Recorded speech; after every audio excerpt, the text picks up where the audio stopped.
Hi,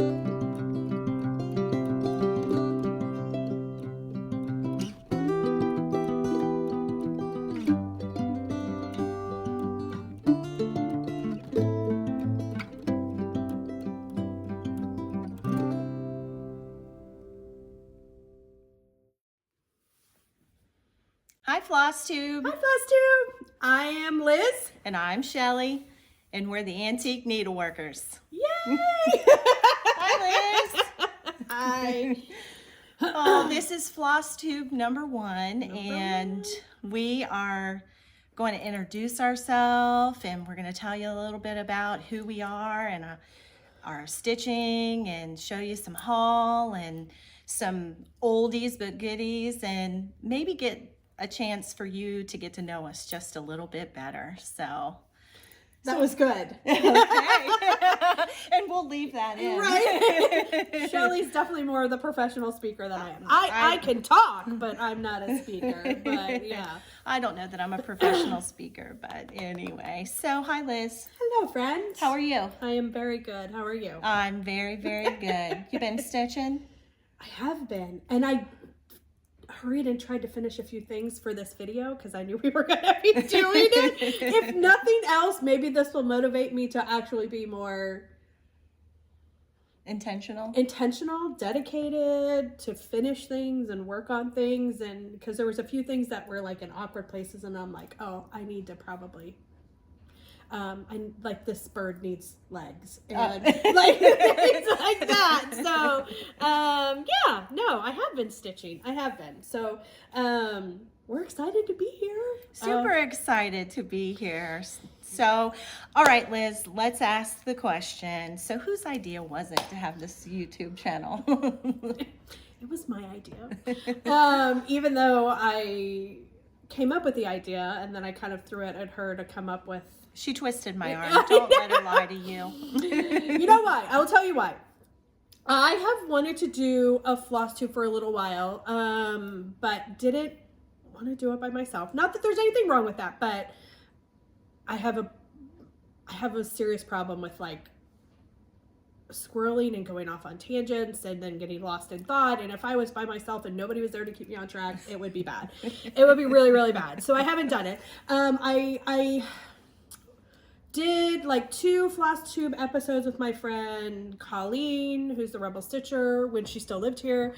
And it was just, there was something about doing it with friends that, I don't know, it was just, I was more at ease. I wasn't stressed out. Like it was, there's just like an ease in conversation. And that's what we kind of said. It's like, well, it's no different than you and I sitting and talking any other time. Let's like talk friends. about our stitching. So, but now we're just doing it on a video for all of you. But we're still talking about stitching and life and all those other things. So it was my idea. And thankfully she said yes. Well, I think I texted you the next morning and I'm like, you're having regrets, aren't you? You did. And for me, it's not that I don't want to share or anything like that. I actually asked the question, like, what else can I bring to the table? There are amazing, amazing Flosstubers. But so she twisted my arm, and I'm actually really super, super excited because I think the both of us, we are passionate, passionate about our craft, and we love this community. I think that I love the community as much as I love the stitching. And so to be part of it is just an amazing thing. So we're jumping in, and so here we are. and I will tell you, as you guys will see as we go on and as we do these videos, this woman here is amazing. She, and when I say that, I mean her stitching is beautiful, but she is an incredible knitter and quilter and weaver and needle pointer. And I mean, if it is a needle art of any kind that involves your hands, she has it, or she does it, or she's dabbled in it, or what. Like I come to her house and I'm just in awe. There's so much inspiration like around, and she has so much to give and so much to share. And so I am super excited that I get to do this with her, and you guys get to see a little bit of what those of us that know her know, all the things she dabbles in. So we'll get into that later, but yes. Well, geez, friend, thanks. You're welcome. I am a passionate person about fabric and fiber, making fabric, working with fiber. If it goes to the sheep in the backyard that I have, to the spinning wheel. She what is it? Shear. You shear, but then you also spin your own wool. Yeah. She's legit, y'all.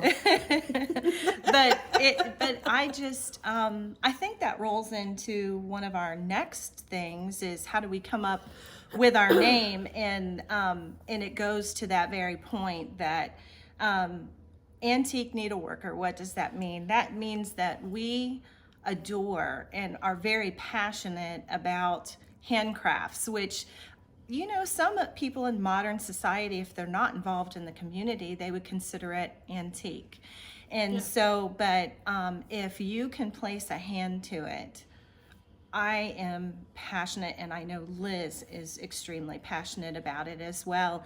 And so that's how we came up with our name and we like antiques too. So that never hurts.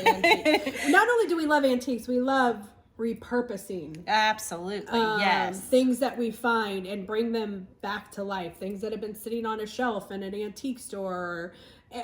I've found things all over the place in my grandma's shed. Anything.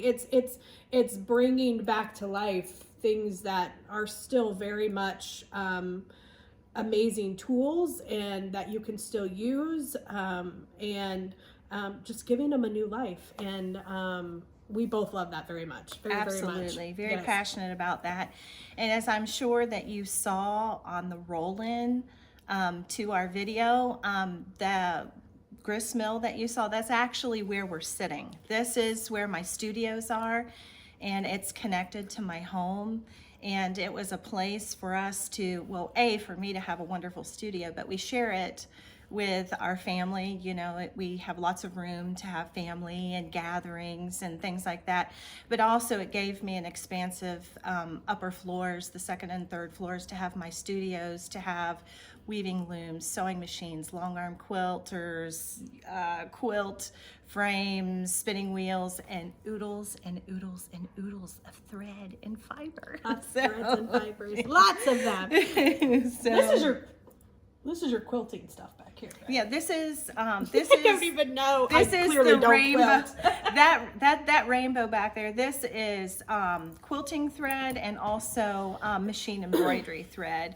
Then right here is Rustic Moir. How do you say that? Rustic Moir. I'm not exactly sure, but it's wool thread for doing wool applique. And so, I don't know. I do wool applique. Yeah, I do that. Yeah, so I don't know. I would have to see the word though. I don't know. Yeah, so it's like MOIRA. Listen, I don't know. it is what it is. It's wool thread. There you go. Yeah, we're good. Okay, Liz. So where are you from? Oh, originally, I am not from Ohio. We live in West. Oh my gosh! Southwest. I'm like, Southwest we Ohio. live in Southwest Ohio. I live in the country. She lives in the burbs. We do. For now.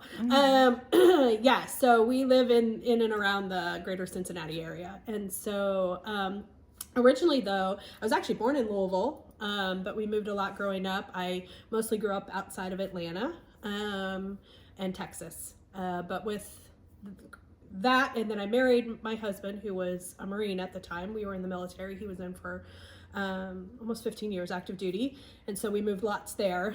Never thought I would end up in Cincinnati.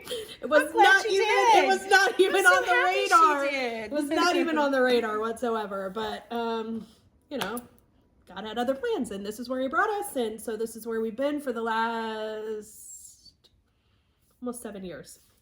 So. And I'm from here, and I live in the town that I grew up in, and I live behind the property where my mother-in-law lives. And my husband and I grew up here in the town that we live in, and went to school together. We're high school sweethearts.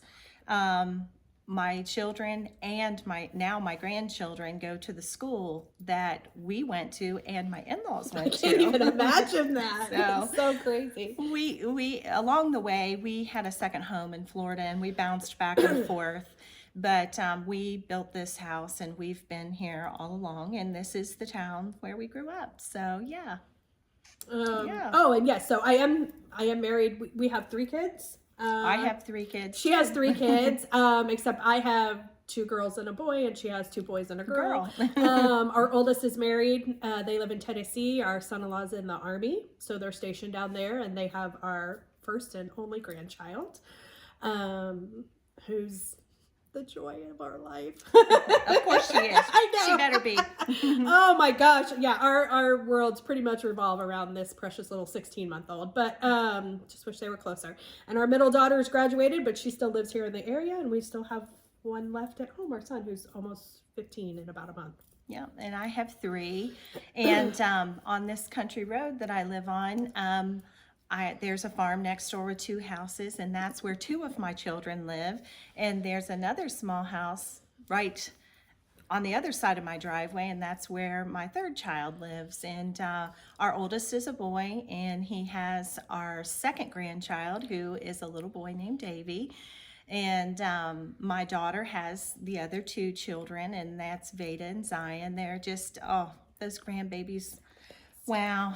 You could just eat them up, and we have a little we have a pasture with a little bridge on it, and they can run down across the pasture and come to visit Mimi and Poppy. So it's wonderful. So yeah. I know, when I found that out, I was like, oh my gosh, teach me how did you get them to all live next to you? That's what I want. I want them to all stay right next to me all the time. Well, when you buy the houses and rent them to them till they buy them, it works out pretty well. Oh, yeah. And on the other side of the property, my sister-in-law lives, so we're never without sugar or anything that we might need. So anyway, it's kind of fun. So I hope one day. So what's our local needlework shop? Oh, keepsakes. Oh my gosh, are we lucky girls? We're my very, Lanta. very, and I almost think I was driving over here because it takes me about 40 minutes to get to Shelley's house. Keepsakes is probably almost right in the middle of it. It is. It's right in between. Because I'm like 15, 20 minutes from Keepsakes, depending on the time of day I'm going there. Yeah. And you're probably about what, 20, 25? I'm about 25, 30. So, Okay. I mean, but it's pretty relative. It's would be a middle benchmark, I think, It would between be. us. Yeah. Yeah. And so we're really fortunate. I mean, there is no lack of creativity when you walk into the beautiful Keepsakes house. I mean, it is just amazing. There is not an inch of the wall Nope. that is not covered with inspiration. And I just have to say, my favorite part of our LNS is Barbara. Absolutely. Barbara, the owner, is just, when you walk in the door, I will tell you, the very first time I walked in the door of Keepsakes, I was treated like they knew me. They were interested. They made sure of everything. And it just happened to be that Barbara was the one who greeted me when I walked through the threshold. And so she is just a remarkable woman. And we are so blessed to have Keepsakes right here for us. So, yeah. Oh, see, and Barbara, you know I love you so much. We love you, Barbara. Truly. And I tell people this all the time. I've been blessed, even in the short amount of time that I have been stitching, to go to quite a few LNSs because we travel a lot. But there is something very special about Absolutely. Keepsakes, and that special part is because of Barbara. It is. She is. Because she has created an environment of just acceptance and love. And when we sit at that stitching table, because I try to go every week. It doesn't always happen, especially through the holidays. But typically, I'm usually there on Wednesdays, and I drop in sometimes on Saturdays. But I sit at the table sometimes and I'm like, this is seriously like the most eclectic group of ladies that we would never otherwise within our lives cross paths with these people, because we come from such different backgrounds. And it's the most diverse group of women, but yet we all sit there and we all have this love of needlework in common. And I have formed just amazing and wonderful friendships that I never even knew I needed in my life. Absolutely. That have been the greatest blessing, with people that I would have never had met otherwise. And so Barbara really fosters that that love of people and community, and especially within the stitching community. But yeah, she's a special lady, and we're both very, very grateful that we live as close as we do, and that we're able to go there absolutely whenever we want. So gosh, I don't think either of us take that for granted, that we have such an amazing LNS so close to us. So. Not at all. Yeah, not at all. Well, how about we talk about when we started stitching? Shellie has show notes because we both tend to squirrel. Listen, Laura Duty, if you're watching this, I told you at StitchCon, I am your twin. I am a squirrel. So definitely kept show notes so that we could stay on track, because we could have just stayed on the last topic for at least an hour, and then you would have never seen any stitching. But we really, it's important to us when we watch Flosstube, we want to know, that's what we're watching for. We want to see your stitching, but we want to know about you too, because I think that the overwhelming thing about the community is friendships. Absolutely. And I know that, it was so funny. The Bougies came to StitchCon this year, the Bougie Stitchers. Yep. And I mean, I galloped across the hall and went towards them up the steps, and they were like, and I was like, the Bougies are here. And the thing is although we're on one side of the screen and they're on the other, we form these friendships and we learn about their lives. And one of the things that we love to know is about their life. Where do you live? You know, tell us all about yourself. So those are some of the things that we have on here for our introduction There's video. no shortage of things we could talk about within our life too. Oh gosh, no. So you guys will get to know us a lot better, I'm sure, in the coming videos, because we could. So who should go first, me or you? What are we going to do first? Well, we're going to, when did we start stitching, and talk about our journey. Okay, so if you want to be technical, I did stitch in the 80s with my grandma.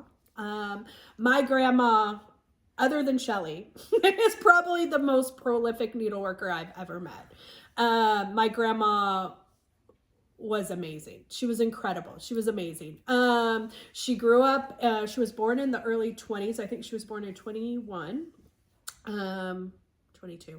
And her mom had passed away at a very young age, and she was the oldest of 7 kids. And so she had to learn how to sew and to cook and really take care of her brothers and sisters, because her dad was not there a lot of times and he was working. And but my grandma really, like Shellie did, I mean, except she didn't have sheep. She didn't shear sheep, or, well, I mean, she probably did on the farm growing up, because she grew up on a farm in Kentucky, but she didn't have what is it? No, spinning wheel? There you go. She didn't spin her own. But she knitted, she crocheted, she quilted, she cross-stitched, she needlepoint, she made dolls.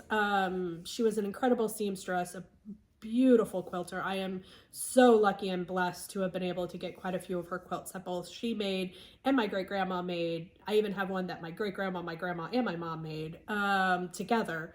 And so, and she tatted. That was the most amazing of all of them. I would sit there and watch her, and I'm like, oh my gosh. Throw that shuttle. She's making lace. I didn't know you made lace, but that's what it looked like to me. No, that's what she was making. Yeah, it was, and I have so many of her pillowcases that she tatted on and hand embroidered on. I'm thankful that I have those. But so she had me do cross stitch back in the 80s when they were like the little kits. I remember doing Precious Moments and Little Bears. And she tried to teach me how to crochet. It's one of those things in retrospect when you're like, if I could just go back in time and appreciate the gift that would have been, had I paid more attention or been more interested in doing those things, I would just sit at her feet and I would have soaked it all up, all of it. And I didn't. And so anyways, but I did do some back then in the 80s. She used to get me kits and I would make them. But I didn't And then I stopped, and then I did nothing until 3.5 years ago when I walked into Keepsakes. A friend had taken me there, And the magic happened. I was just like, cross stitch? Sure, I'll go with you. But we were supposed to be going to a quilt store after that because I was looking for some fabric. But we walked into Keepsakes, and I just remember. So the first person I saw when I walked into Keepsakes was actually Susan. Yeah. Who you'll hear lots about Susan. She's one of our very dear friends. One of our dearest friends. And Steph was there that day. So it was first Friday in September 2019.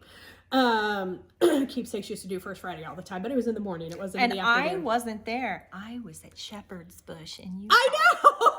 But Otherwise it's we would've funny. met. We would have met then. Yes. But I was actually texting and sending pictures on that first Friday to Steph and Pam. It's so funny. Because I was picking stuff up at Shepherd's Bush for them. And I was, of course, falling over because of all the excitement. So, yeah. I know. We didn't meet each other there. We met each other at Stitch And I Con. tell people, I'm like that. I'm like this person.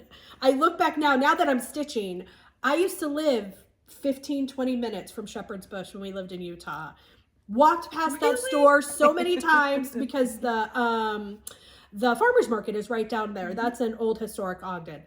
Walked past it, never went in there, never even paid attention. Also lived in Mesa, Arizona when I was in school at ASU growing up. You could have gone to the attic.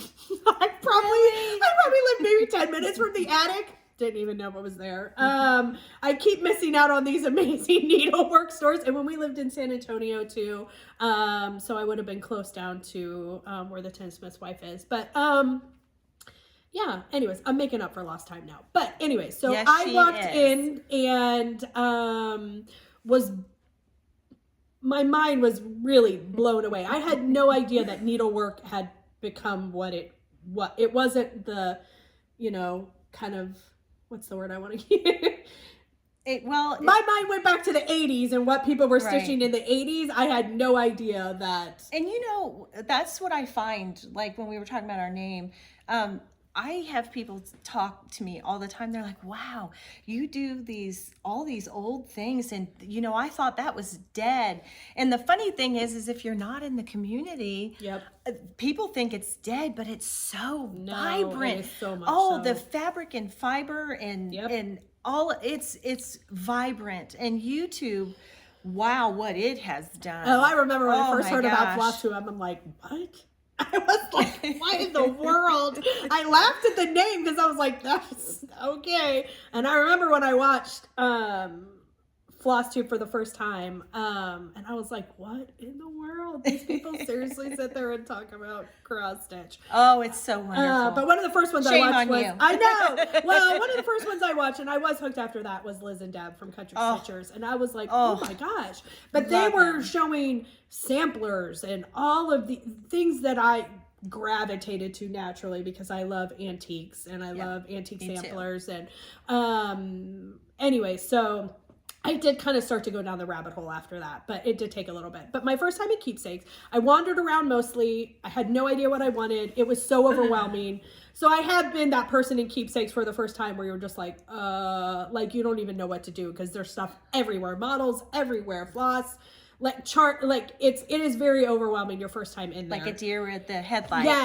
Yes. And so I decided I wanted to stitch something Christmas because it was September at that point and I had no idea how long it was going to take me to finish it. So I bought a couple charts that first day, but this was one of the ones that I bought and it was the first one I actually finished stitching it, not fully finishing it. So it is a pattern by Lottie Da, and it's O Come Emmanuel.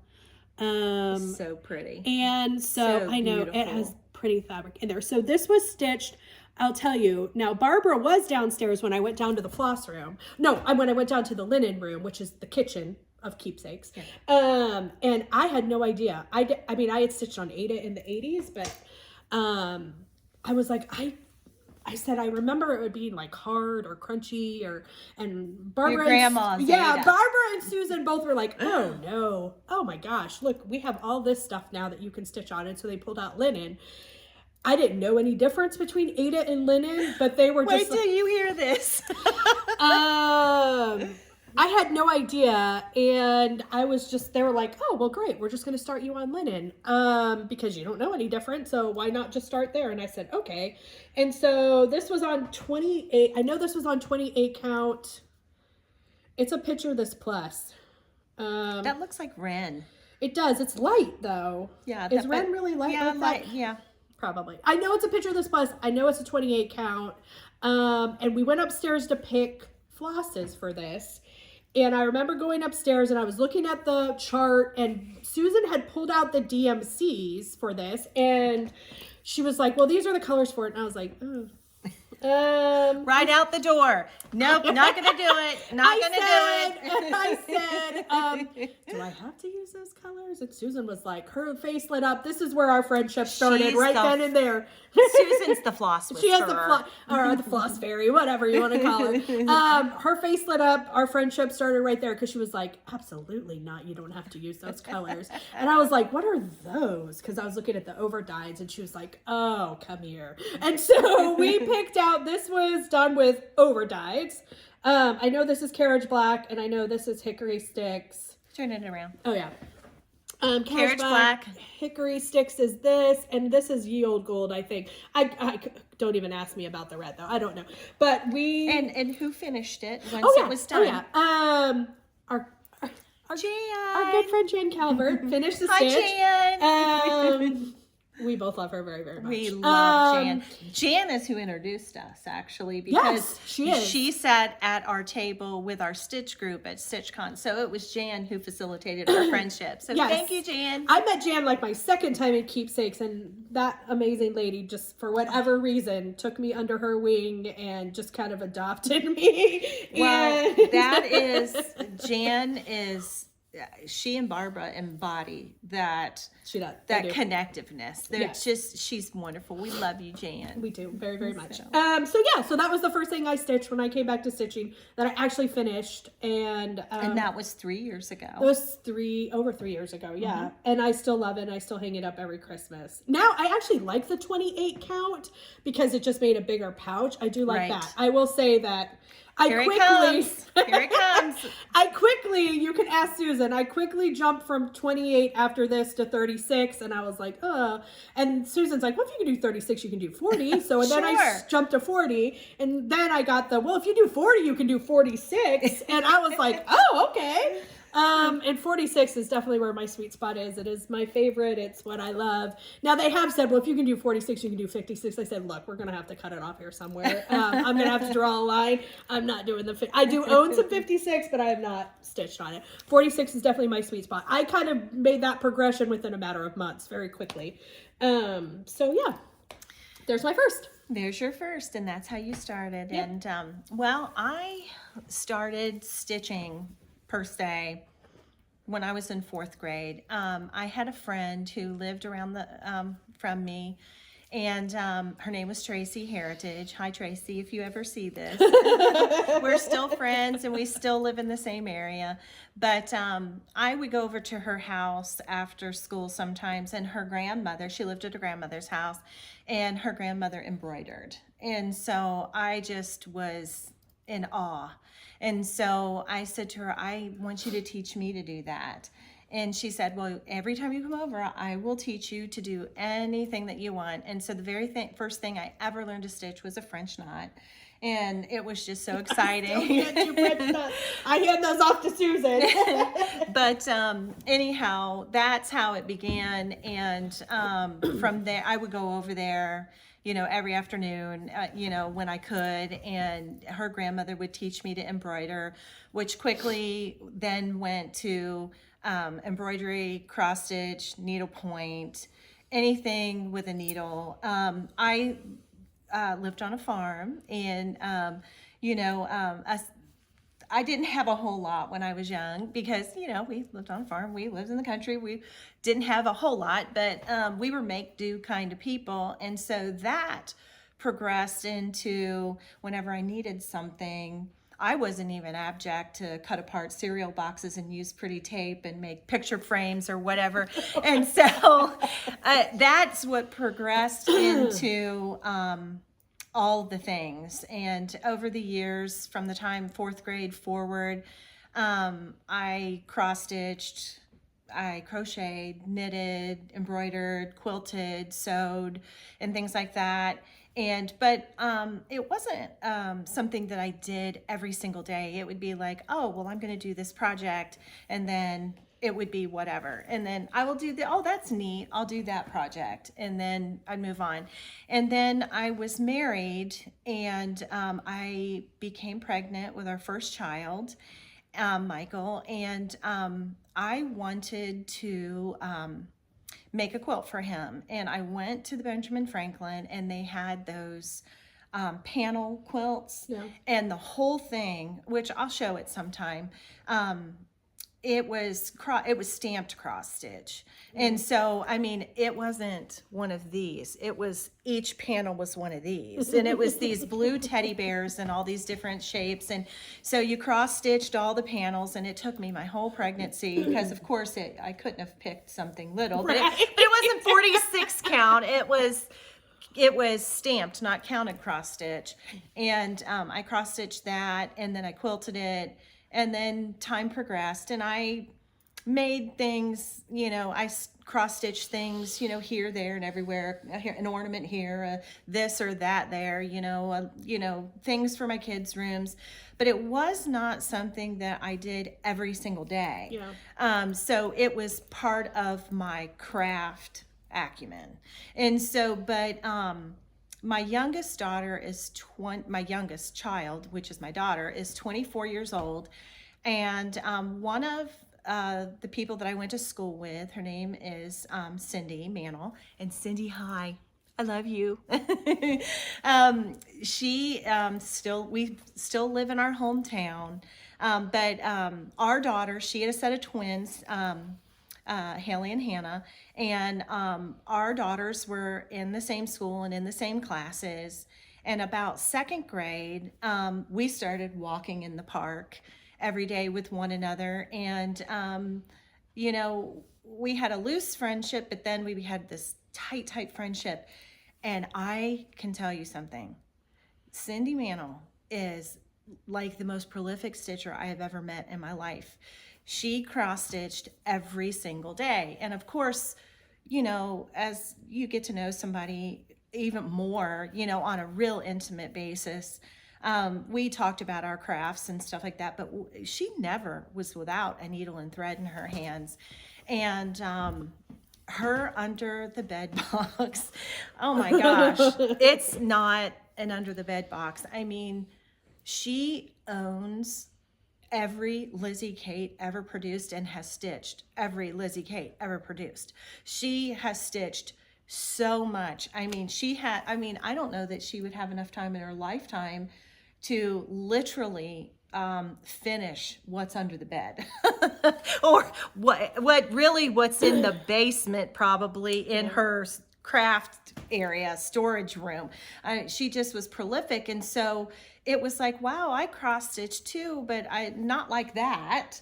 And so it struck up a fire, because as you said, it wasn't the stuff that I had been doing all along, the little kits and, the little ornaments and stuff like that. It was like some of the cutest stuff I had ever seen. And and it had like evolved even more and larger than what even my scope was.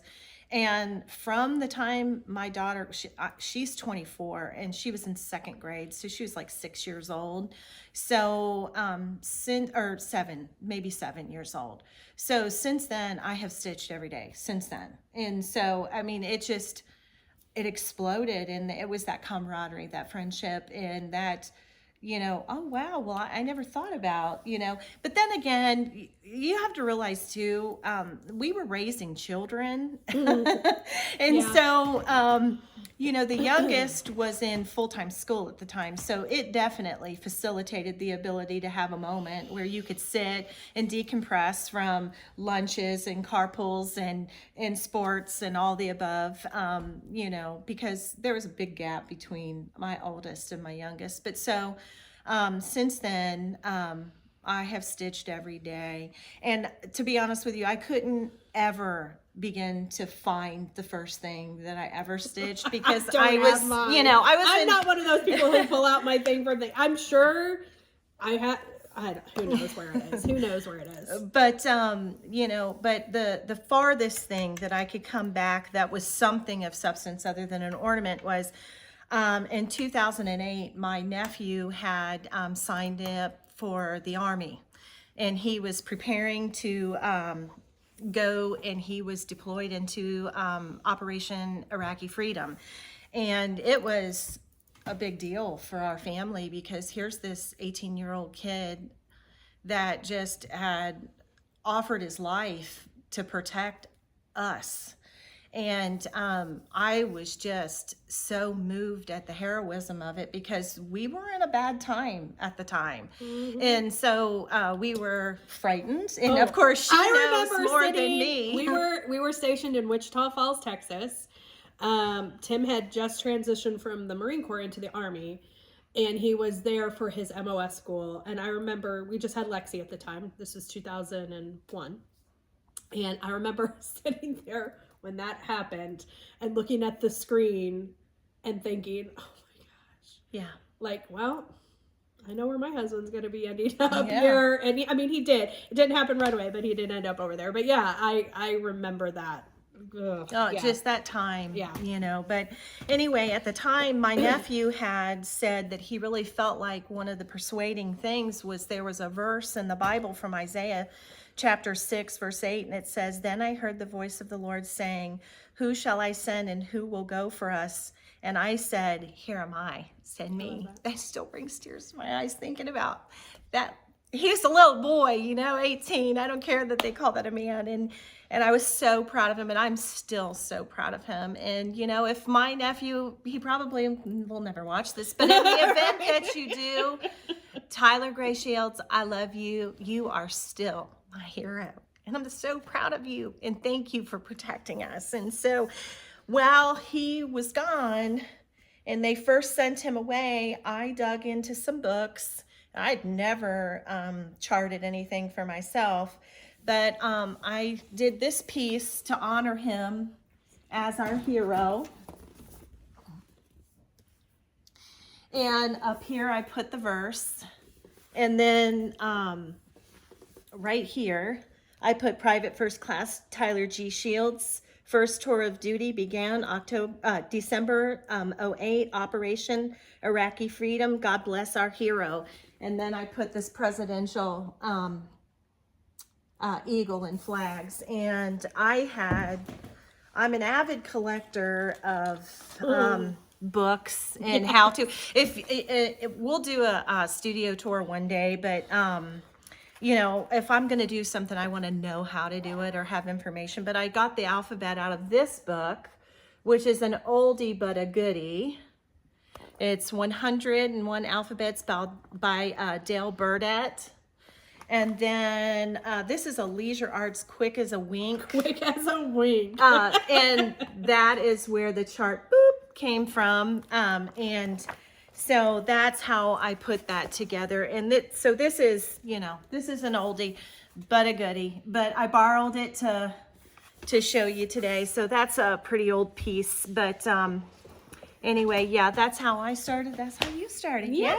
Yep. So anyway, let's see. What Next on the list.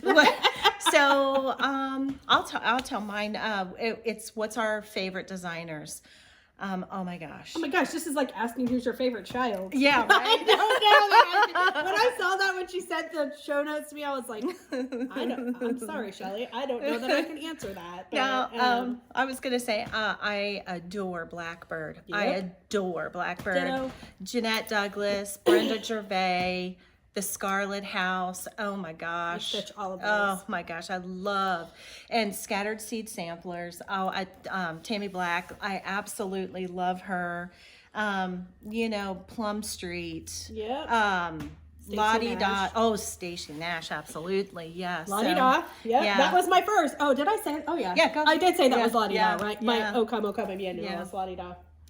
So yeah, and somewhere along the line, I was going to say, back to our stories, I think you realized really quick, but you know, from when I started, and I thought, you know, I made ornaments and stuff like that, or little things to give as gifts, or I have a saying still hanging in my, Lizzie Kate hanging in my laundry room that says something to the effect of, the only thing normal is the setting on the washer, you know. But other than that, it took me a little second, but not too long of a second, that I am absolutely, unequivocally a sampler stitcher. Oh, yeah, I am am. too. And I love things that say things, but there is nothing like samplers. There's nothing like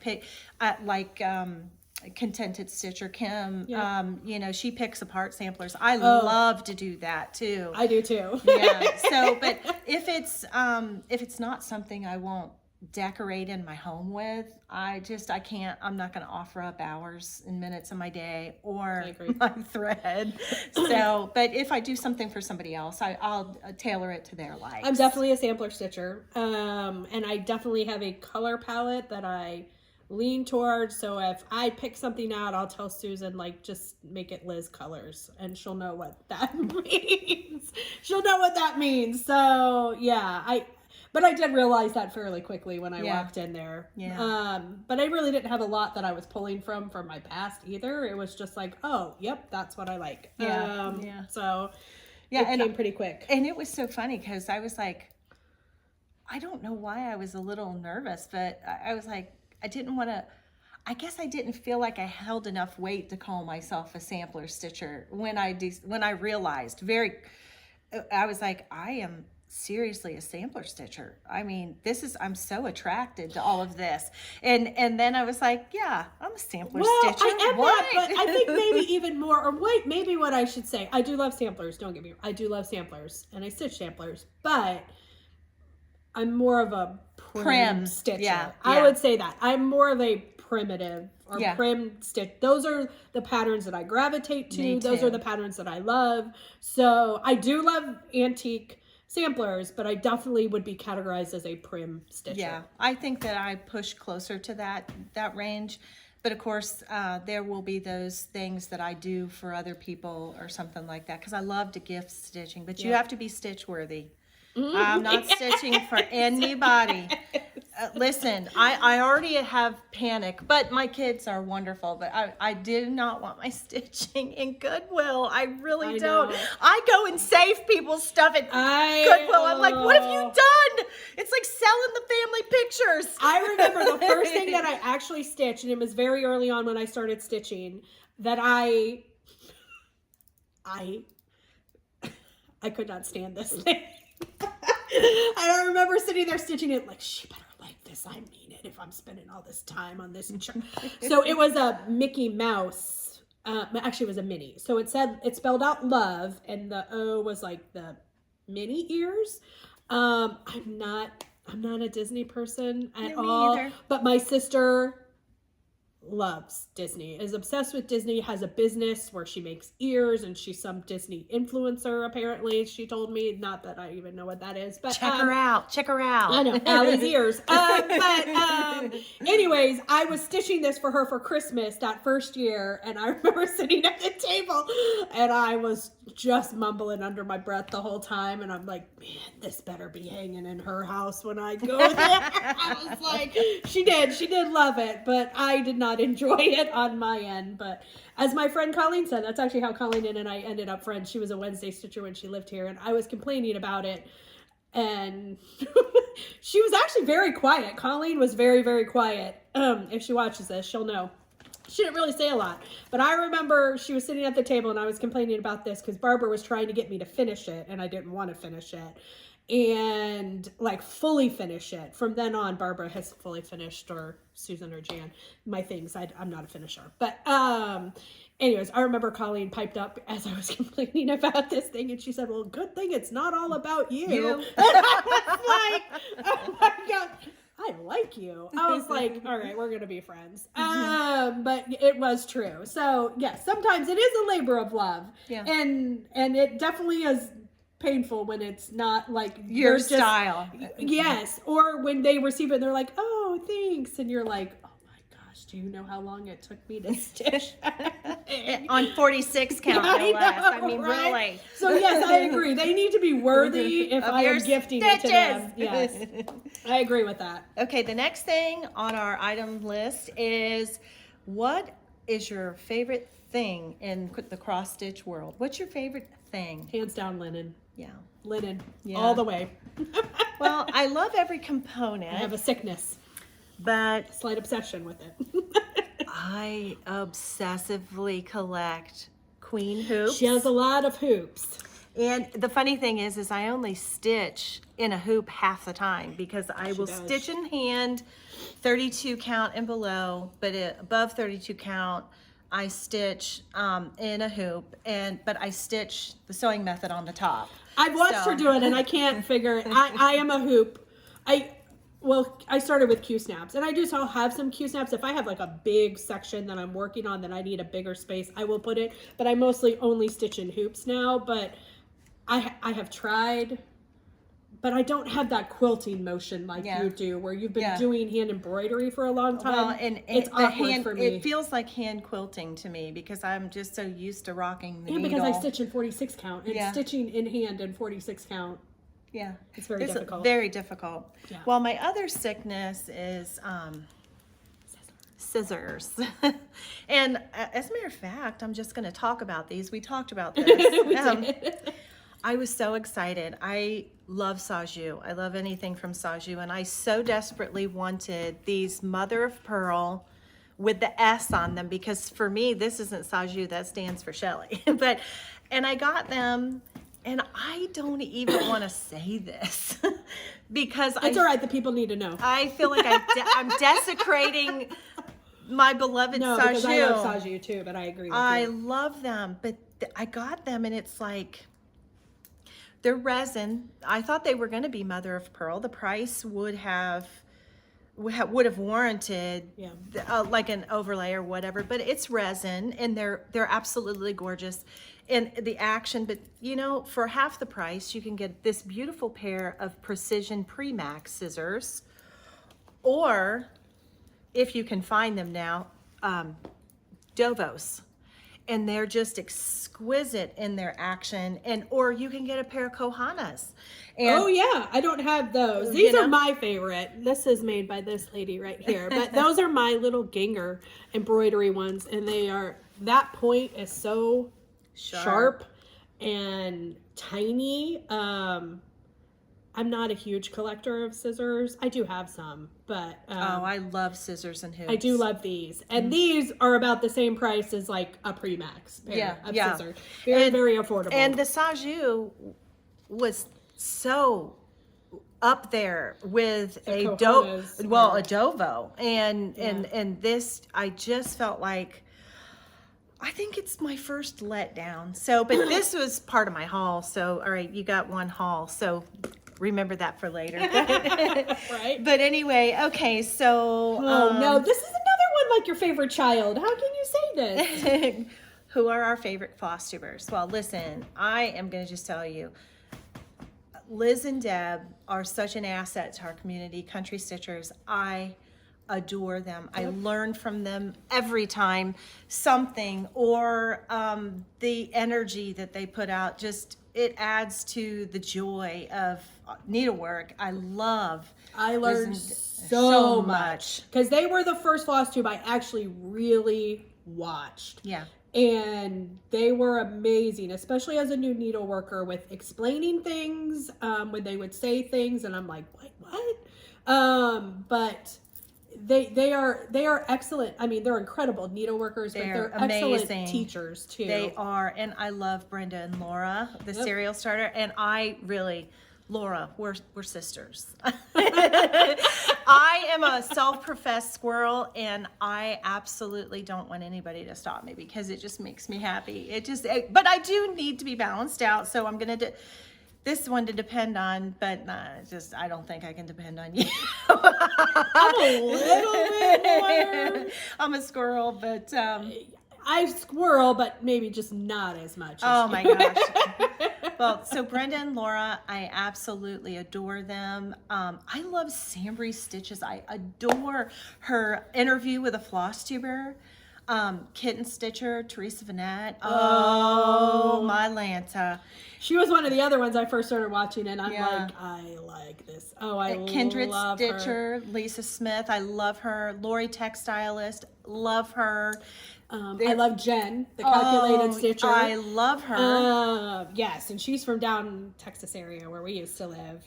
I love her. I love her. And I love the Bushies. You know I love you.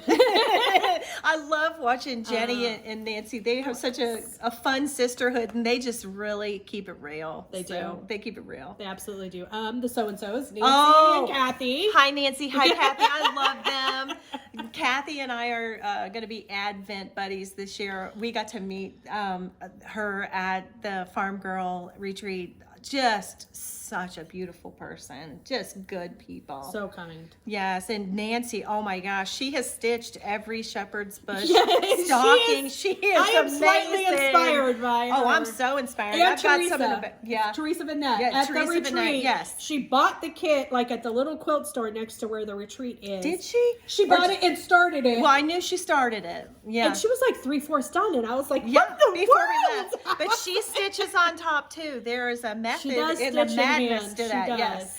You stitch on Yeah. top, and I stitch on top even in a hoop. Yeah, I mean, you can just fly through it because I want to see things done. So, but anyway, yeah. Anybody else? I'm sure there's lots of people. Well, I mean, I watched my friend Colleen and my friend Lynn Dorney also has. Oh, I love Flosstube. Lynn's, yes. Yes, and And I love Stitch Roadie, Anna. oh, And I Beth do. Twist. Anna cracks me up. She's hilarious. she is like me because I feel like that's what I was afraid. Not, but see, Anna, it's just. You can tell it's just she is 100% who she is. I love it. That's what I and love about her. She's so free spirited, and I just I do love her. And I watch a her lot. quilt roadie too. She's awesome. She cracks me up. Yeah. She and of definitely course, cracks me up. of course, everybody watches Pam and Steph. I mean, they're part of our LNS. So They are part of our element. I know. I remember the first time the friend that I went with to Keepsakes. She had just recently moved to Cincinnati, and so she was all excited because she was going to meet Steph on that first Friday. And we went in, and she like said hi to Steph, and she was like talking with her. I had zero clue who Stephanie was. I told Stephanie this. We've had this conversation, and I was just like, "Oh, great!" Like I had no idea who she was. I did not know Flosstube. I did not know her. Like there was no fanfare on my part whatsoever because I had zero clue who she was or what Flosstube was the first time I met her. I was like, "Oh," I mean, she was super sweet and she helped me with stuff, but I was just like, "I don't know who you are." Of course, now we know her real well. Yes, I know. I had no clue who she was the first time I walked in there. So I don't know. I feel like we're probably going to leave people out, and I'm sure. Oh, we will. We'll talk. We'll shout As people these out videos along go, the and the way. ones that we've watched, like within the weeks up until or in between our videos, Floss we'll share. toss. We forgot Floss. Rachel, yes, yeah. I'm going to talk about Rachel and some of my haul stuff too. So yeah. All right. So now now you've got to know us. So we're going to show you our current whips. So why don't you go first? Okay. I know. I was looking at the time too, so maybe I will speedily go through this. There's a couple things that I have been working on, and then who was it? Olivia, Pumpkin Hollow Quilts. I love her. Her mocking Love her. basket. I got one of those too. But during Christmas, I had a lot going on in my life, and I just needed some quick little stitches and some things just to keep my mind. Thank you. Sorry. I was looking for just quick things. And so these are the few things that I pulled out that I started that I'm working on. Okay. This is the pattern. It's by Brenda Gervais. Yep. And it's called Hen and Chicks. Yes, Jan gifted that to me. So this is what I didn't iron anything. I thought, should I iron stuff? But You know what? I didn't iron anything either. So this is what I've gotten. So this is my own conversion. Shocker. And actually most of these are 103. So this is on 40. It's right here at the top. 40 count Ween Beans by Needle Bling Design. I don't know that it's kind of more of a true representation if I sit back here. It's like a really dark brown, kind of like a Weeks mocha. Yeah, But or overdyed. Cocoa, yeah, but kind of like an overdyed. It does have some modeling. So I was working on her. I started her. She'll actually be finished very soon. And then this one I was stitching with this lady right here. We decided, I don't even remember when I texted you to start this. Yeah. And I kind of sort of phrased or coined the term mending old, making new, Sal. Yeah. That's what I said. It's Mender and Maker. It's the Mender and Maker. By Brenda Gervais. So this is one of the ones that I quickly had to put legs on the little guy because he didn't have any legs. And I finished this little thing this morning. But that's all I've gotten so far on this. I love this. This is actually going to be stitched very quickly. Surprisingly, it goes very quick. This is on, I know what this is on. This is on 46 count Seraphim Prairie Grass. Prairie Grass. Seraphim's one of my favorites. Yeah. Anyways, so that one. I'll be your Brenda. Thank you. And see, so I can move pretty quickly through these. And this is one of my bags by Rika. I've got quite a bit of Rika's bags because I was in her little bag club. And so, and I've been, she was one of the first project bags I actually bought. This one I started at Christmas time too. I had a lot going on. Christmas, I was jumping all over the place because I was just stitching whatever. This is the Cricut Collection free range.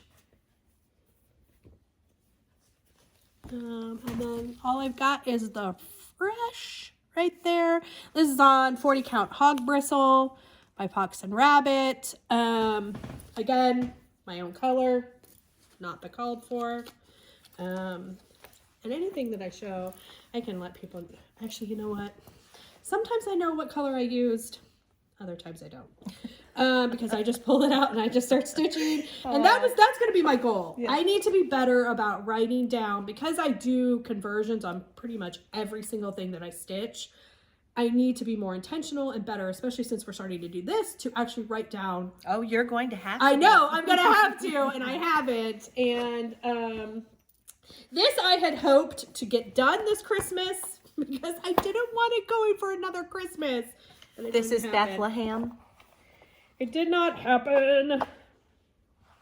I'm getting there. I'm getting close for sure. I'm getting close. So this is what I have on this so far. Oh, sorry about the wrinkles, y'all. So I'm using an MPI for this. So I'm right. I'm right here on this sheet. So really, I just have the manger scene and this left. And I didn't even want to do this tree. And then Barbara was like, Liz, just suck it up and do the tree. She was like, you need to do that tree. It will look weird if you don't do that tree. And I was like, fine. I didn't want to stitch another tree. I actually love this. And funny story is, I started this like 2 years ago. So this is one of my oldest whips. Still not done. It's actually very dense stitching, and it's full coverage at most It is points. full coverage, yeah. So this is 46 count. It was Confederate gray. I think they just call it gray now. I don't know. So this is 46 count Confederate gray. It was one of the first things I stitched on 46, and I had put it down last year, and then picked it up this year and realized I had lost the floss. Oh no. Could not remember what floss I had used because, of course, it wasn't the called for. And sweet Susan went upstairs one day and looked through all of the MPIs to find that color. I do have it now, but God she bless Susan. She went upstairs. She was like, I found it. I know this is it. So I'm super thankful for her. So now I do know what color this is. This was another one that almost got finished this Christmas, but did not. I just need to buckle down and finish this very quickly. It's the Scarlet House. It's Sleigh Rides and Snowflakes. This is on This is on 46 count too. And the reason I know this, so I decided not to do the one side. I'm just going to do this side and this seam. I just need to finish the steps and some snow right here. And then I'm done. That house, Liz, is so beautiful how you converted that. It is beautiful. It turned out really good because it does look kind of like... It looks like wood planks. Yeah, that was just the variegation in the floss that I was using. But here's how I know it's 46. Because I realized once I started stitching it and I got to these birds. Those little guys are over 1. On 46 count. And I was like, oh my gosh. What was I thinking? I'm pretty sure this is... That would make it 92 count. That's insane, you guys. And the problem was I did not have the right floss. Now this black one, this was so painful. This little black bird right there, those are tent stitches because there was no other way for me to do it. But this little guy right here, that little guy is full X's. And the reason why is because, again, Susan said, Liz, you're not using the right floss. And she gave me a strand of Swasserfine and some Tudor silks. And she said, this is what you need to do on the 46 count. And can I just tell you, it was game changing. Because when I started stitching with that, those X's are they're so teeny tiny and they're full crosses. And that Swasserfine and those Tudor silks, phenomenal. Now I actually enjoy it. I love it. I love those tiny little stitches and it's actually a joy to stitch with. But trying to do full crosses with a cotton floss on 46/1, it's not happening. So yeah, a lesson. Use the right floss. Makes all the difference in the world. Okay, last one. And this is my other probably oldest whip besides Bethlehem that I pulled out at Christmas to try and get some progress on. To get done, and I'm getting there, y'all. I'm getting there, almost. It's shameful because I love this sampler so much, and I also love Christina, who is amazing and so kind and wonderful. When I had messaged her some questions before about some things, she was so gracious to message me back. And anyway, so this is Wild Irish Snaps, the Ada Bielsen sampler. And I did, shockingly, switch colors on this, but I do know the colors that I did switch to this. So this is on 40 count Vintage Pearl Barley by Lakeside. So pretty. I got all the alphabets done, and I'm down to the word. So really all I have left are, oops, I don't want to mess those up. All I have left are just this, which is going to be super easy. That's going to go really quick. And then here and her name, and I'm done. So the hard part was all of the alphabet because it switched colors so much, but it's so pretty. So yeah, I just need to buckle down and get this one finished. Here, I want to show them. Look at this I collect cameos. Oh, yeah. And look at this beautiful needle minder. It's a resin cameo with Lily of the Valley. My favorite. Isn't that beautiful? I love I have a couple of her needle minders. I got them off Etsy. I will put it in the show notes. I will look it up and I will make sure that it's in the show notes because she has I have some black and white ones by her that are just absolutely gorgeous. Oh, this is my mocking whip. This is my last one because I haven't decided yet what I'm going to do with this. And I pulled it out to stitch on it. Where's your pattern? It's the Anniversaries of the Heart. Oh, I pulled it out to stitch on it, and once again, here Liz got herself in trouble because I changed the colors. I can't remember. I can't remember what this house was. I know I changed the colors because this is the March block. So for Anniversaries of the Heart. Anniversaries of the Heart by Blackbird. This is the March block, but it was like a red and gold house. And Susan and I changed it to like this blue and green colored house instead. And this is on 46 count Confederate gray as well.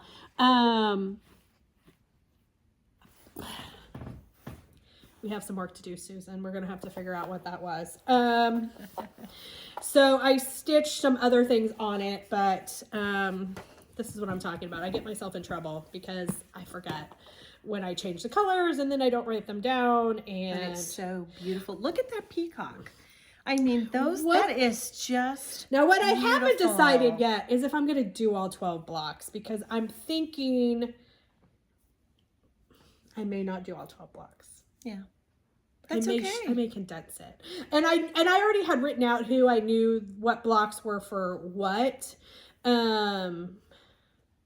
January I know is my grandparents because their birthdays were in January. No, I lie.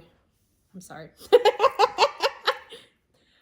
Actually, no, it's not. So one set of grandparents, yes. My other grandparents, my maternal grandparents, my mom's mom and dad, this is their block.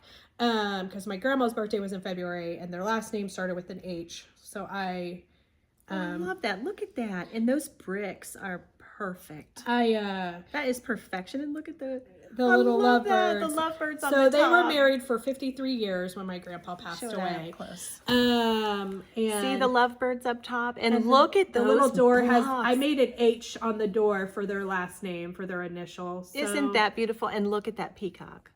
So beautiful. I was very, very close. She's my grandma who was the incredible needleworker. And I spent every summer of my life up there, and all of our holidays were spent there. They lived in Indiana, in a little town where my mom now lives, Madison. Little historic town. And yeah, so that was her box. So I think I may condense it. I don't think I'm going to do all 12. I just haven't figured out. I have all 12 charts. I just haven't figured out yet which ones I'm going to do, which ones I'm not going to do. But anyways, that's it for my whips. Okay. Woo! And I have my next to the couch basket, and it's woo. All right. These are Jeanette Douglas. It was the Sew Together series. Let me get these out of the And way. I have both series. I've got I think there are 8 of them. There's Sampler, Oh, yeah. Needles and Pins. Oh, I love these. I saw these. You know what? Steph showed these on some, was it like I don't remember. She did some video during the pandemic, but she showed these. And I love them. Scissors and threads, excuse me. Then there's Linen and Flax.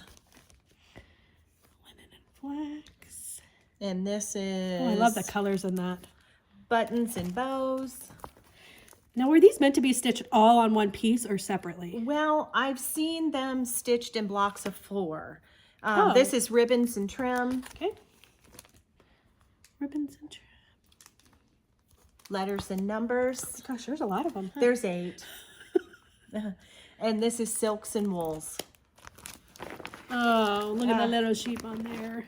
And I am stitching this on Zweigart Mallow 40 count, and this is the bane of my existence because well, I have terrible vision. I have multifocal contacts in, and I use It looks so good though. it's gorgeous. This fabric is stunning, but I have to say I have to wear my strong readers and I have to use my magnifier. But if I don't, I cannot see because Mallow has so much flecking in it. But so I've got samplers done, and I've started on Needles and Pins, and my intention is to do a block of 4 on this, and then do a block of 4 on this, and then take it to the framer and have it done. I'd really like some antique, really ornate, you know, because I'm actually going to sit this in the entryway of my house. I'm not going to put this in my sewing room. I want everybody who walks in the door to see these. So I love them, and I love I haven't ever this. seen this mallow before. Well, and I'll tell you, one of the things about Jeanette Douglas is she uses a lot of specialty stitches, and this roof, I loved it. That's a cashmere stitch, and it just is amazing. Never even heard of that stitch. Oh, it's beautiful. It's beautiful, and she has the best, clearest directions ever. So if you've never tried a specialty stitch and you pick up a Jeanette Douglas, don't be afraid. Try it. Expand It your looks horizons. beautiful. I don't know what a It's cashmere so stitch neat. is, but it looks beautiful. Well, you started a diagonal, yeah, because the roof looks slanted. yeah, on this. and you go like over 1 thread, then over 2, then over 3, and you work your way up and then back down again. beautiful. So Beautiful. I love these, but it has been slow chugging because of my just the mallow, and I can stitch in hand, and I can wear just readers, and I can stitch, but that requires pulling And you out wanna hear all the something funny? guns. I'm falling apart physically in all kinds of ways within my body at the moment. But my vision, thankfully, I do need glasses because I am nearsighted. But I actually have to take my glasses off to see the 46. I can't stitch with my glasses on, and I'm as blind as and a I bat. don't need magnifiers. I just need light for 46. I do need good light for 46, but thankfully no magnifiers. This next one is Maria Higginson from Stacy Nash Primitives. It was a for the homespun needlework and samplers group on Facebook. It was a stitch along, but it's available now to everyone. And this is on 36 count straw. And I am conquering the over one verse right now. And I love, love, love the butterfly. I love anything with a butterfly. My daughter, she does. I have one daughter and I have one granddaughter. And there was this old Martina McBride song, She's a Butterfly, as pretty as the crimson sky. Nothing's ever going to bring her down. And in our family, we have given our Erin butterflies since the time she was born. And now we give them to Veda, our granddaughter. And now they've began to give them back to Mimi. So That house is going to be some work. It is, but it's pretty. It's pretty. Stacy definitely has some ornate houses. I'll give her that because I've got a couple of the Hollyberry Farm ones. Those are some big houses. Well, I don't think that I can. Oh, we can show this. She had one that had like the full finished thing on it. Yeah, I have it in here. I am Because I'm doing this too. the Jeanette Douglas, it was the flower of the month or bouquet of the month, Mini bouquet of the month. Because Barbara finished hers at Keepsakes, finished hers, and in the most incredibly ornate, massive, beautiful frame that she thrifted. Yes. That I was bitterly jealous of because it's so stunning. But Barbara was stitching it and Susan was stitching it. Jan Reeder, who also works at Keepsakes, another friend of ours, was stitching it. I'm stitching it. I'm almost done, Barbara. I promise. I'm almost done. I'm on October.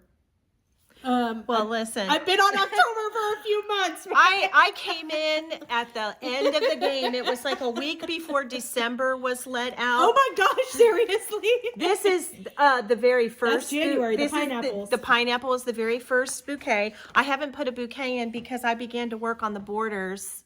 And let me see if you can't see. This is 40 count vintage country mocha, and this border, I changed my border on that actually. oh, it's so delicate and lacy and beautiful. And so I'll have to bring mine and show you. I changed up the border. It's different than what that is. I love the lacy white. But anyway, I started in on this the week before December was released. Hopefully and you so guys downloaded them because they're going to go bye-bye. Well, they are bye-bye now. Yeah. But it was amazing, and thank you, Jeanette. That was very generous of you to do that. Such a neat, beautiful thing. And I don't know where I was that I missed all the hoo-ha on it, but anyhow. Oh, you got them, though. I got them. And my next whip is the Rose and the Giant Pear. I didn't know you were doing this one. Oh, I didn't know you were doing this one. Yeah.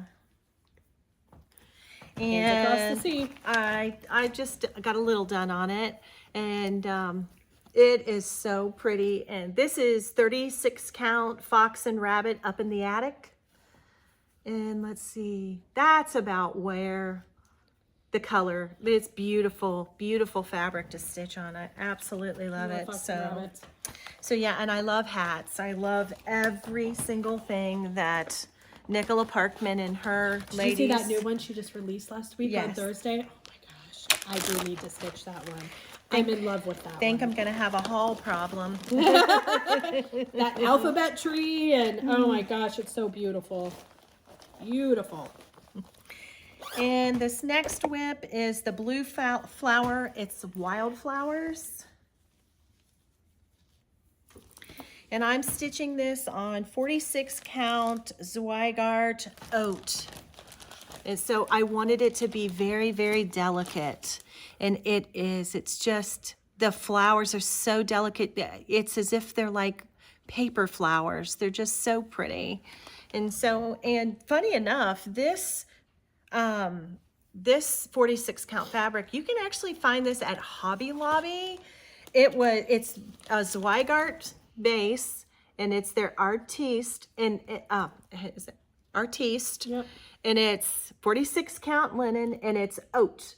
And I had showed that to Liz, and it was like, you know, maybe you could like dye your own. I just bought it because I thought, wow, let's see what, but it's a Zweigart. It's a wonderful fabric. And so if you ever wanted to try 46 count, you might just find yourself some and grab a piece and do It's it. actually soft. It is Surprised. very, very soft. And I love hand dyed linens. Oh, absolutely. And I love to let everybody else do it. I cannot show the pattern for this because I don't have a full photograph, but I'm part of Teresa Koget's Patreon, and she is going to release this coming year. But it's was a Strawberry Manor Sal. And it's just nothing that Teresa Koget does, it could ever be wrong. The colors are just so beautiful. She does a great job with colors. Absolutely beautiful. And this is 36 count flaxen linen, it's dirty teacup. Oh, needle and flax. Right, needle and flax, right. Needle and flax, needle and flax. Yeah, needle and flax. But it's dirty teacup, and I bought an entire yard so that I could have it to do other wonderful things on. So, but I love this, and just a little plug. Teresa Koget is the most generous Patreon you will ever Yes. ever be involved with. And for a $20 a month, you can be a level 4, and we get 2 and 3 samplers a month. And coloring sheets. And coloring sheets. I think she's doing another discount mystery codes. Didn't she say she was doing another mystery sampler this year? For the level 4? I thought she said she was. You know what? I wish I could speak to that, but guess what? I think I remember hearing that, but don't quote me on it. Well, and back to Teresa Koget. This is Oh, those stitches are stunning. This is Newcastle Bouquet by Teresa Koget. And I've been working to get the border around, but I love that gorgeous alphabet, and look at those, just the motifs. This is 32 count Lakeside Linen Vintage Buttercream. Vintage Buttercream. Is it Buttercream? Yeah, Vintage Buttercream. I got this for something else, and when I saw it, I was like, that is absolutely perfect for that Newcastle Bouquet. And I chose this because I have a family member who married a Georgie boy. He's from Newcastle, England. And so not only was it gorgeous, but it was Newcastle Bouquet. So I just thought that was kind of neat, an homage to someone in my family. So anyway, that is that. And then I call this my tried and true trio, and they are all Brenda Gervais. And I think that they look so very much alike. And you just saw Liz's Mender and Maker. And so this is my Mender and Maker. Let me get this all unfolded. This is how far I am.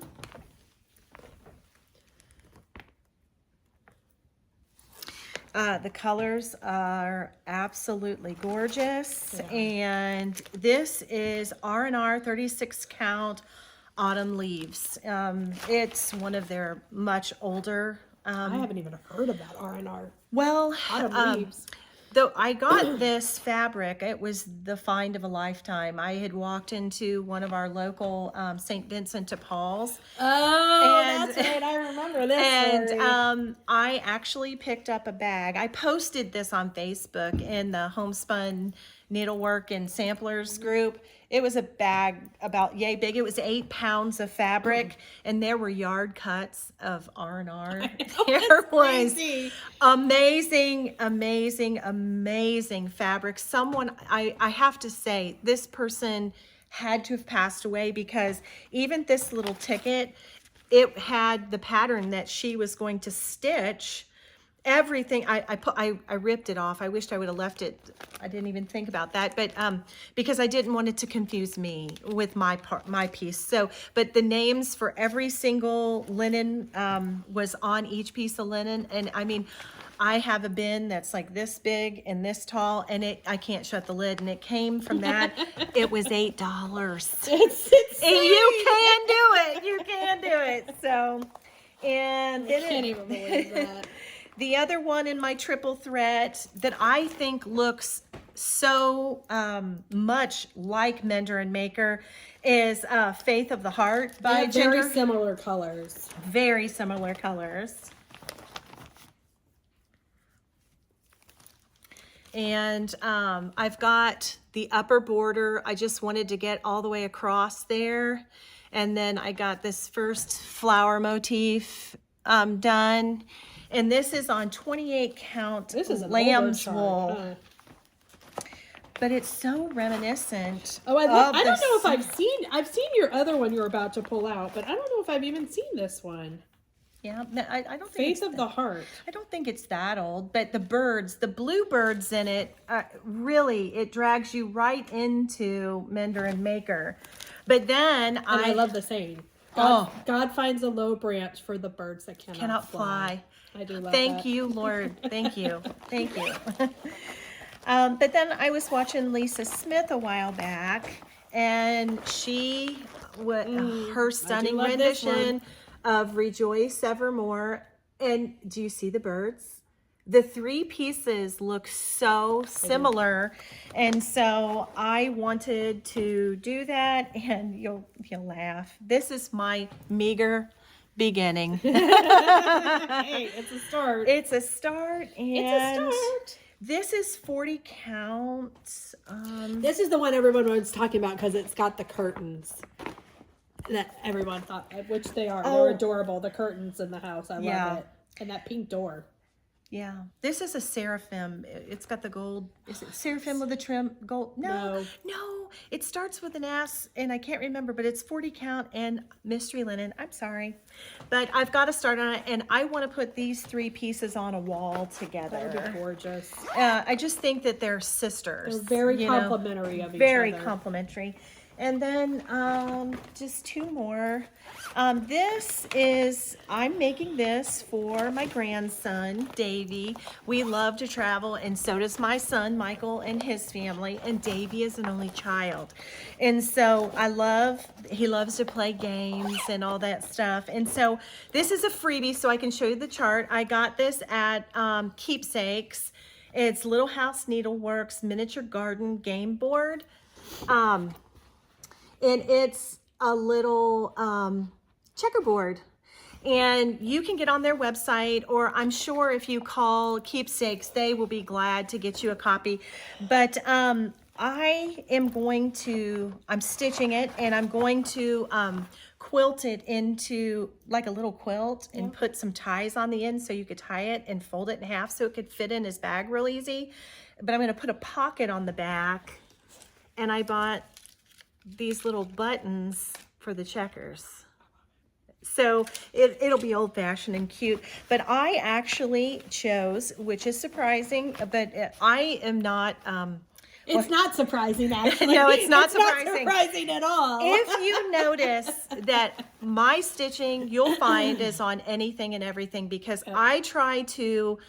When I look at a pattern, I have 2 bins over here, and under this table, I have a huge bin and then drawers, and then a second set of drawers full of linen and Aida. I will stitch on what I find to be appropriate for the piece, whether it be color or texture. In this case is exactly that. This is definitely your grandma's Aida. It's not soft, but it's not soft. It's not soft, but I want you to go with me. It's not. I've got the one side of the border done. It's only going to be 3.5 by like 6 or 9 inches. And so, but the reason why I chose this is my grandson is 5 years old. And if you feel this, Liz, it's very, very sturdy. And when I quilt this to the backing and create the pocket and all of that, I want Davey to have this when he has kids one day, maybe. And, you know, and I don't want to put anything soft and delicate. I wanted it to be something sturdy. And so, I am definitely a proponent for stitch on everything, whatever makes you happy. I am a Brenda all the way. I am the girlfriend to all the girls who say, oh my gosh, but I don't stitch as good because I stitch on this. Well, really? It's a ground fabric. We stitch on what makes us happy. And you know what? If you stitch on 110 count, which I don't even think it exists, I'm a weaver, that's great. But if you stitch on Clostern, which is 7 count, who cares? You stitch on what makes you happy, but be considerate with what your end result is. And that's really important that you pay attention.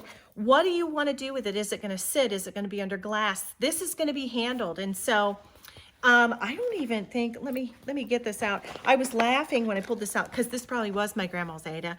It's MCG Textiles. Oh, I didn't even see where you were reading. It's up here. Oh. MCG Textiles. I mean, I pulled this out of the farthest reaches of my stash because I wanted to match the color, but I was looking for sturdy. And I'm definitely I'm hoping that my little sweet Davy will take this and play with it until even if he tears it up, but I'm trying to make it indestructible. That was the point. So that's the end of my whips. Okay. And so I think we were going to go over finishes real quick. We can quickly. Yeah, let's whip through some finishes really quick. I will for sake of time, I will just show you a few things that were finished in December. Some are fully finished, some are not fully finished. So not fully finished. I went to a retreat last year in August down in Elizabethtown, Kentucky. It's the Southern Porch Facebook group, I think. But she had Stacy Nash as a designer. So some of us Cincinnati girls drove down there because it's about 3 hours from us. It's not that far. So this was the retreat piece here. It was a needle book. What is it called? Birds of a Feather needle book. That's the front. That's the back of it. So this was like a full kit that we got. I switched the linen. Susan and I both did. I know this for a fact. This is so beautiful. So I love the front cover, and Susan and I both did, but they had this as a front and a back. And I don't know how you could stick either of these sides on a back. So I'm stitching both of them to make 2 needle books, and Susan and I are just covering fabric on the back. Yeah. So that both of these could be up front and center. I'm going to have to get that. This is the one, Little Birds, and this is the other one. So this is on 46 count Seraphim Old Stationery linen. And I will say, Stacy did a pretty fantastic job because guess what? I only changed one color. Oh, wow. That's saying something. That is saying something. Her colors are beautiful. The needle books are beautiful. Liz, these are just... And she had everything in here. Look at this bird. I love to stitch birds. I do too. Oh, I have to get this pattern when it comes out. I do too. I hope she puts this out. Well, if not, you have a friend who can gift you it. So she included the cardboard to make the needle books and all of the beautiful silk lace here to close it, and it was a beautiful little kit that she gave us, and a needle minder and some other things. But that is so beautiful. I do. It's not finished, but it's stitched. I love it. So that's going into 2 different needle books, and this is actually one of the first things I've stitched because it was on the old weeks. I didn't know any better. And actually, that's okay because some people love the old weeks, especially people who stitch in hand. I like the new weeks, but I have like several yards of old weeks, and I'm just gonna use it. I didn't, but I started this very early on because this is like 28 or 32 count. This actually looks like 28. It's the old weeks, like platinum, I think. And this was a My Big Toe design. I could not find the pattern. I stitched this a long time ago.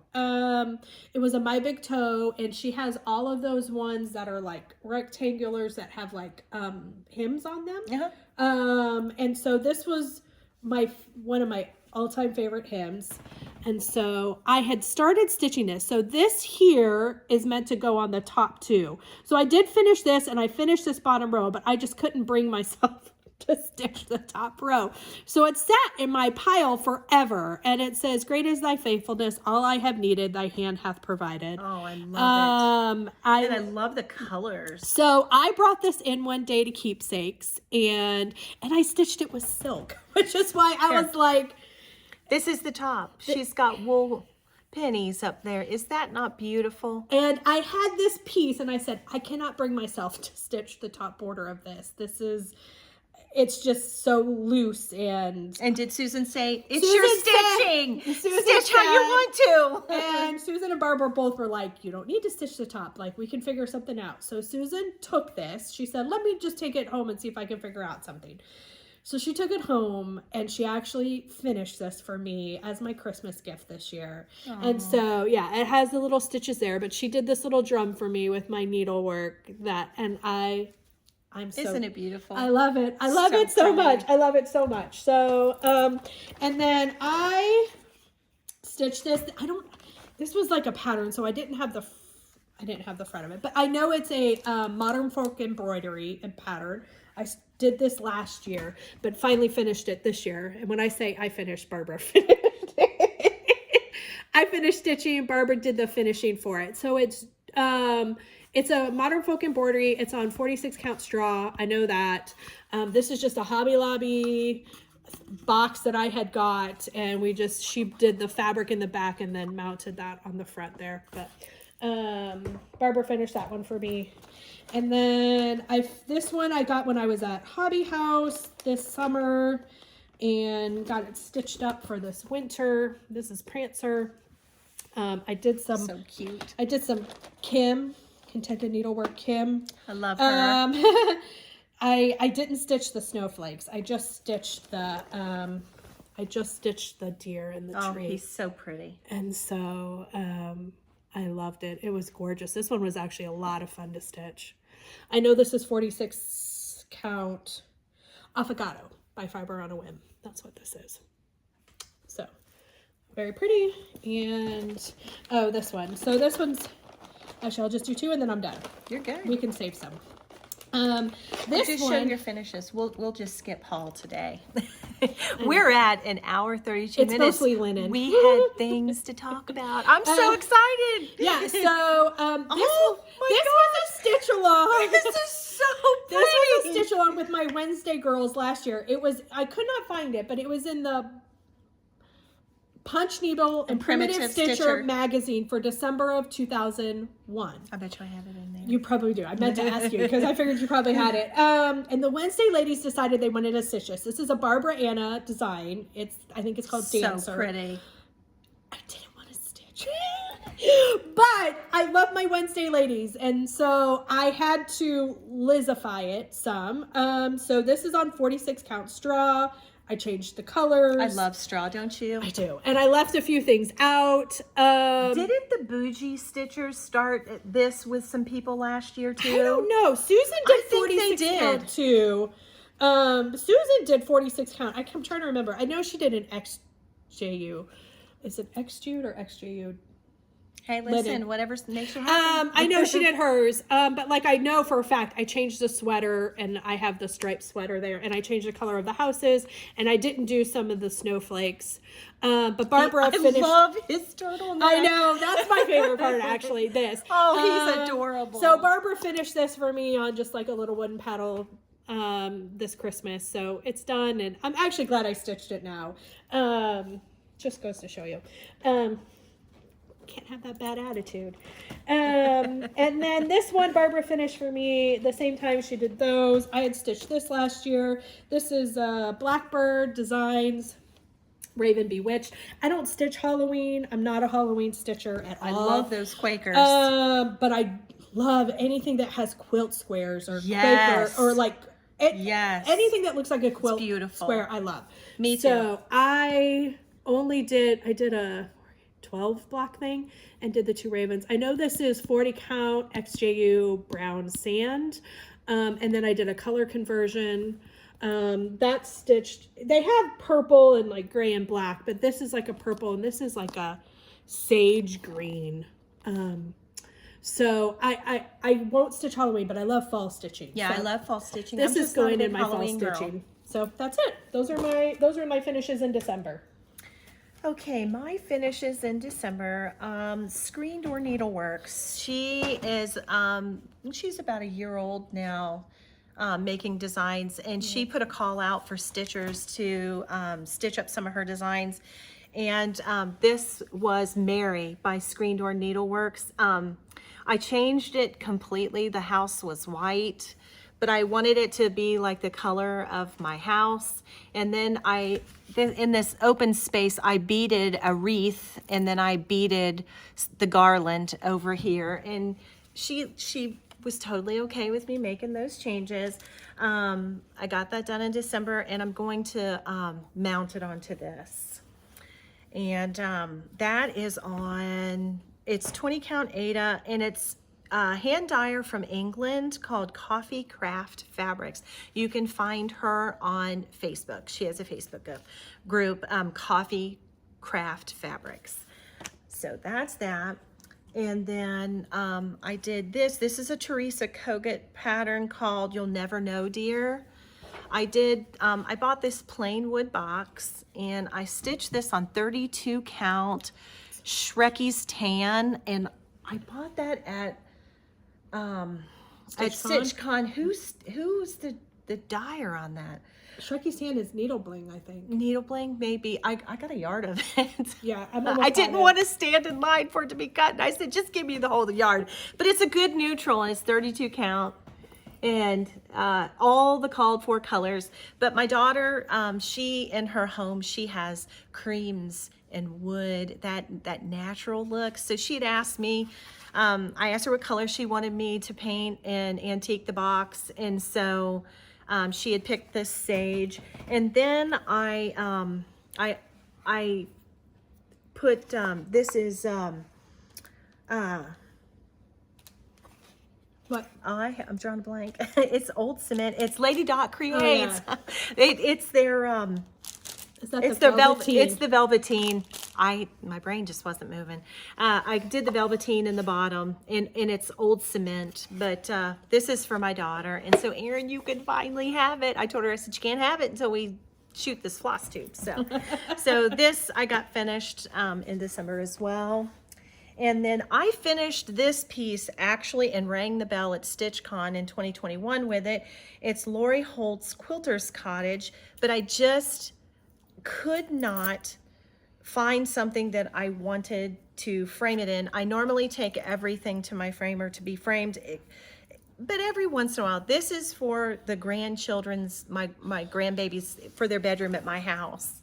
And it's on 32 count Mystery Zweigart French blue, and I framed that myself. And it was all the called for colors, and it was Aurifil that I stitched it in. I've never used Aurifil. So, and then my last finish is, I love this too.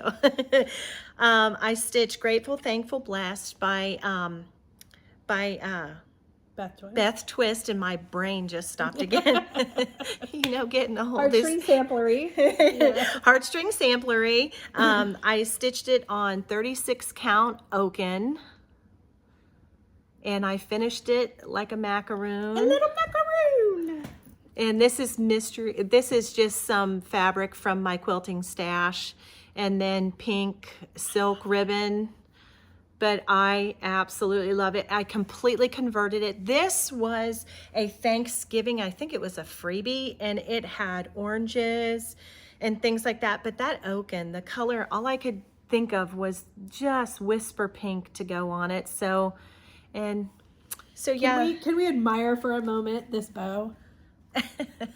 Look at that thing. That's like a straight up like Texas stand up bow that you would put in the girl's hair. You know, the big ginormous ones. Look at it. Like, I don't know how you got it to stand up like that, but I love it. Little trick.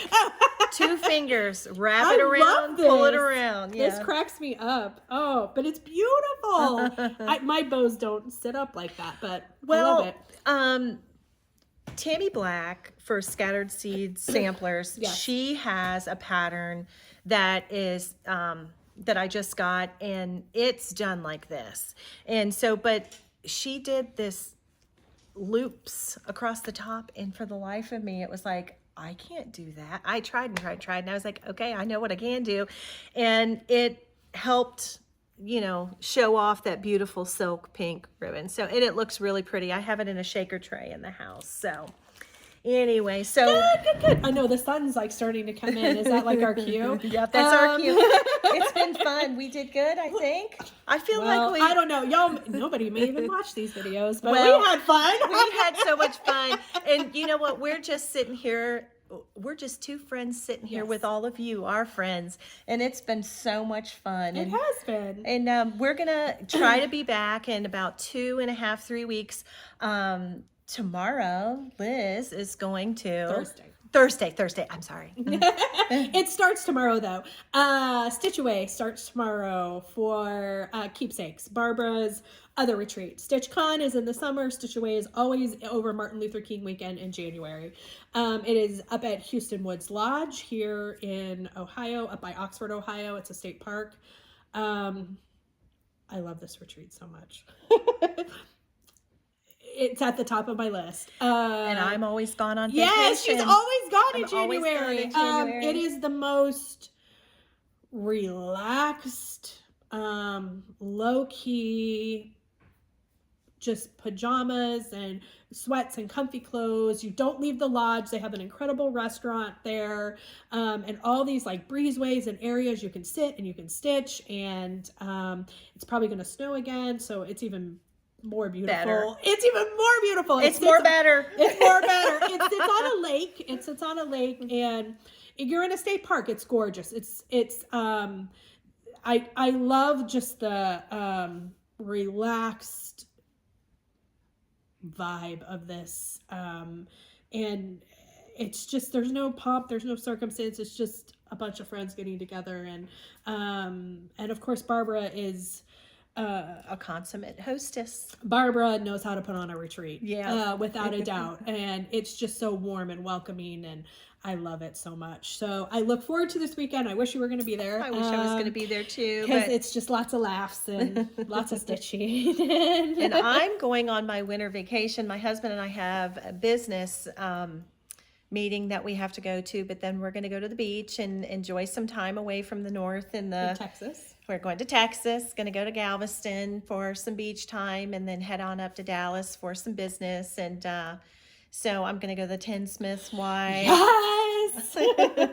I want to go so bad. I have started my map. If you've never heard of Needle Travel, you need to get on that app. I used to get it back in the day where you had to buy the book, but it tells you every single quilt shop, needlework shop in the entire United States. But if you get on Needle Travel app or needletravel.com, I'm creating my map. So sweet husband indulges me always. And so I'm making my map to where I'm going to start. So when we come back, she is going to have footage or photos and fun stuff from Stitch Away, and I will hopefully have some photos and maybe some footage from some really cool destination stitch shops. And next video just may be all haul. It just may be like a whole video of haul is what I'm thinking. We didn't get to haul today, and we're only going to accumulate more over the next few weeks. So yeah, right. So I have a list for her for yes, for the Tinsmiths that I've ordered from Wendy for quite a while now. She is phenomenal. She's wonderful. Whether you talk to Wendy or her mom or dad, because they answer the phone sometimes too. But and I know some other like Elizabeth Ann Stitch goes there. Jen, Calculated Stitcher. They both live in Texas and they're near there. But it's an incredible shop. It's an incredible shop. So I've promised her a FaceTime so that she can shop with me. So as if I need any more linen. There's no such thing as too much linen. That's right. But in the meantime, we have enjoyed our time together. We've enjoyed our time with you. And we hope that this is the first of many. And so until we see you again, we wish you many happy stitches. Thanks, Bye-bye. friends. Bye-bye.